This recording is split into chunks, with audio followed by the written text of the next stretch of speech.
Acompanhe agora Momento Catequético com o Cardeal Dom Paulo César Costa. Estamos celebrando este quarto domingo da Quaresma. Domingo Letare é o domingo em que se supõe que a nossa caminhada quaresmal, que o nosso processo de conversão já esteja adiantado. Por isso se chama o Domingo Letare, Domingo da Alegria.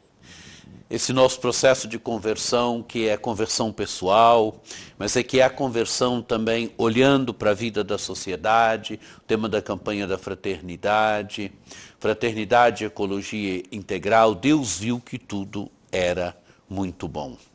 Temos diante de nós o Evangelho de hoje, um texto tirado do capítulo 15 do Evangelho de São Lucas, dos versículos de 1 a 3, depois de 11 a 32. Naquele tempo, os publicanos e pecadores aproximavam-se de Jesus para o escutar. Os fariseus, porém, e os mestres da lei criticavam Jesus. Este homem acolhe os pecadores e faz refeição com eles. Então Jesus contou-lhes esta parábola. Um homem tinha 2 filhos. O filho mais novo disse ao pai: Pai, dá-me a parte da herança que me cabe. E o pai dividiu os bens entre eles. Poucos dias depois, o filho mais novo juntou o que era seu e partiu para um lugar distante. E ali esbanjou tudo numa vida desenfreada.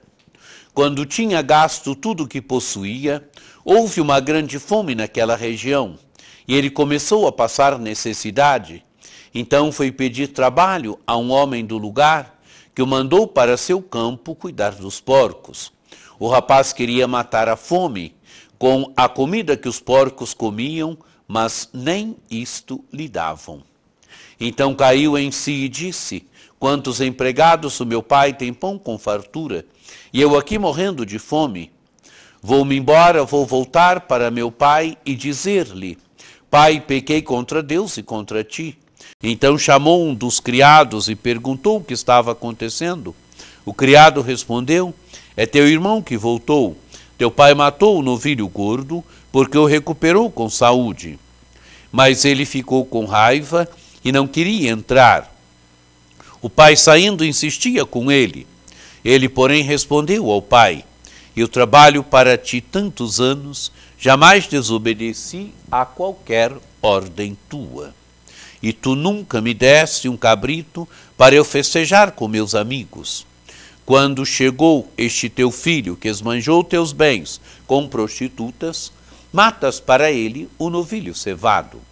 Então o pai lhe disse: Filho, tu estás sempre comigo, e tudo o que é meu é teu.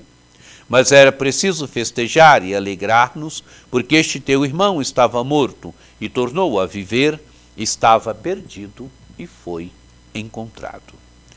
Amados e amadas de Deus, temos no primeiro momento do Evangelho o cenário. E qual é o cenário dessas parábolas do capítulo 15 que Jesus conta? Os publicanos e pecadores aproximavam-se de Jesus para o escutar. Jesus tem publicanos e pecadores, gente que na sociedade daquele tempo era tida como pecadora, era tida como afastada de Deus, era tida como longe de Deus, se aproxima para ouvir Jesus, se aproximam para estar com Jesus. Se de um lado tem os publicanos e pecadores, do outro lado tem o que? Os fariseus. O Evangelho diz: os fariseus, porém, e os mestres da lei criticavam Jesus. Jesus é criticado por quê? É criticado por causa da sua proximidade com os pecadores, é criticado por causa da sua postura para com os pecadores, porque acolhe os pecadores, porque ensina os pecadores, porque fala para os pecadores. E criticam dizendo o quê? Este homem acolhe os pecadores e faz refeição com eles. Jesus é acusado de acolher os pecadores e de fazer refeição com eles. Claro que a refeição era um ato muito mais forte para um judeu daquele tempo do que para nós hoje. Também para nós hoje. Para nós hoje, nós não recebemos qualquer pessoa para refeição na nossa casa, não colocamos qualquer pessoa na nossa mesa. A refeição implica sempre comunhão de vida, comunhão de existência. Nós colocamos na nossa mesa pessoas que são amigas, pessoas que são próximas de nós. E Jesus faz o quê? Come com os pecadores. Comer com os pecadores implica condividir a vida, condividir a existência, implica comunhão com eles. Jesus, quando come com os pecadores, manifesta proximidade com os pecadores. E Jesus conta, então, essa parábola para justificar a sua atitude. É a parábola que nós podemos chamá-la do filho pródigo ou do pai misericordioso. Já é uma parábola bem conhecida. Claro que nós, se nós olharmos sobre o prisma do filho, nós podemos chamá-la de parábola do filho pródigo. Se nós olharmos sobre o prisma do pai, nós a chamaremos parábola do pai misericordioso. Olhemos um pouco a parábola, mas principalmente enfatizando a atitude do pai, sobre o prisma do pai. O filho que pede a sua parte da herança e o pai lhe dá. Talvez esse filho estivesse na casa do pai, mas não se sentia em casa na casa do pai, não se sentia livre na casa do pai, queria gozar a vida, queria gozar a sua liberdade. Ele não sabia que na casa do pai ele podia ser livre, ele não sabia que na casa do pai ele podia viver com liberdade. E quer então quebrar a cabeça, quer ir para uma terra distante. E faz isso, o pai lhe dá a parte da herança e ele vai. Talvez essa parábola represente bem o ser humano moderno, o ser humano pós-moderno, que não quer estar na casa do pai, às vezes não quer se sentir livre na casa do pai. Não sabe que na casa do pai pode ser livre, que na casa do pai pode viver a verdadeira liberdade. E ele vai então para uma terra distante. O Evangelho diz que ele chegou até o fundo do poço. Quer dizer, chegou à situação mais degradante possível. E como o Evangelho descreve isso? Ele não tinha nem a comida que os porcos comiam, ele tinha para comer. O porco para um judeu é um animal impuro. E ele não tinha nem a comida que o animal impuro tinha para comer, ele tinha. Ele vai cuidar dos porcos, cuidar desses animais impuros, e não tinha nem a comida que os porcos comiam, ele tinha para comer. Ele cai em si nesta situação. Quando não tem nem a comida que os porcos tinham para comer, ele cai em si. E ele vai se dar conta que na casa do pai, os empregados têm pão com fartura. E então ele diz, vou voltar para meu pai. E ensaia até o discurso. Pai, pequei contra Deus e contra ti, não mereço ser chamado teu filho, trata-me como um dos teus empregados. E ele volta, ele decide voltar e volta. O Evangelho diz, então ele partiu e voltou para seu pai. E o Evangelho narra com beleza essa volta dele. O Evangelho diz, quando ainda estava longe, seu pai o avistou e sentiu compaixão. Qual é a atitude do pai diante do filho? O filho ainda está longe, mas qual é a atitude do pai com relação a ele? O pai tem compaixão. Compaixão significa capacidade de sofrer com, a capacidade de descer onde está aquele filho. Ele está sofrendo, ele perdeu tudo, ele está numa situação degradante. O pai desce até onde ele está. O pai tem compaixão para com ele. E qual é a atitude do pai? Correu-lhe ao encontro, abraçou-o e cobriu de beijos. Amados e amadas, Deus, o pai o trata como pai. O pai é pai e o trata como filho. Aí nós percebemos o coração paterno do pai, o coração amoroso do pai, que olha sempre, o filho está numa situação degradante, ele olha sempre para o filho como filho. Por isso correu-lhe ao encontro, abraçou-o, cobriu de beijos. O filho ensaia o discurso, mas o pai nem o escuta.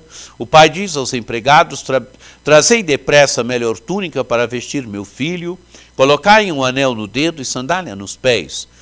trazei um novilho gordo e matai-o, vamos fazer um banquete, porque este meu filho estava morto e tornou a viver, estava perdido e foi encontrado. Quer dizer, o pai o acolhe como filho, por isso lhe dá a túnica, a melhor túnica, anel no dedo, sandália nos pés. O pai lhe restitui a dignidade de filho.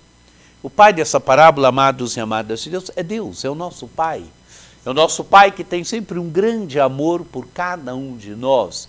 É um grande amor que é um pai que sempre espera o filho de volta. É um pai que, quando os filhos saem de casa, e o filho sai de casa, da casa do pai, da igreja, da comunidade eclesial, por causa do pecado, por causa de tantas situações, o pai sempre o quer de volta. O pai sempre o espera, e o espera como? Com braços abertos. O Evangelho narra ainda a atitude do outro filho, o filho mais velho, que estava com o pai. A atitude do filho mais velho mostra alguém que está na casa do pai, mas alguém que não conhece o pai. Alguém que não sabe que os bens do pai são dele. O que ele questiona para o pai?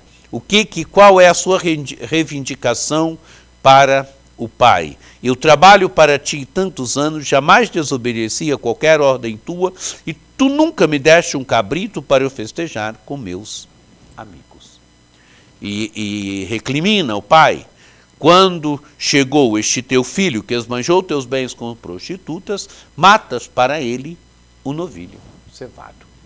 Ele está na casa do pai, não conhece o pai, não sabe que o pai é bom, não sabe que o pai é misericordioso, ele não sabe que os bens da casa do pai são seus. E é interessante que ele não se refere ao filho mais novo que saiu, deixou a casa do pai e voltou, como meu irmão. Não, este teu filho. Duas atitudes aqui.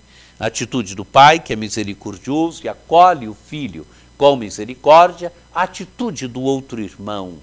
A atitude do outro irmão que rejeita, não quer que o pai acolha o filho. Talvez a atitude desse filho mais velho possa ser a atitude desses fariseus, pode ser a atitude dos doutores da lei, mas pode ser também a atitude nossa, de tantos membros da comunidade que às vezes não quer acolher o irmão pecador, não quer acolher o irmão sofredor, não quer acolher aquele irmão enlameado, mas que quer voltar para a casa do pai e quer viver na casa do pai.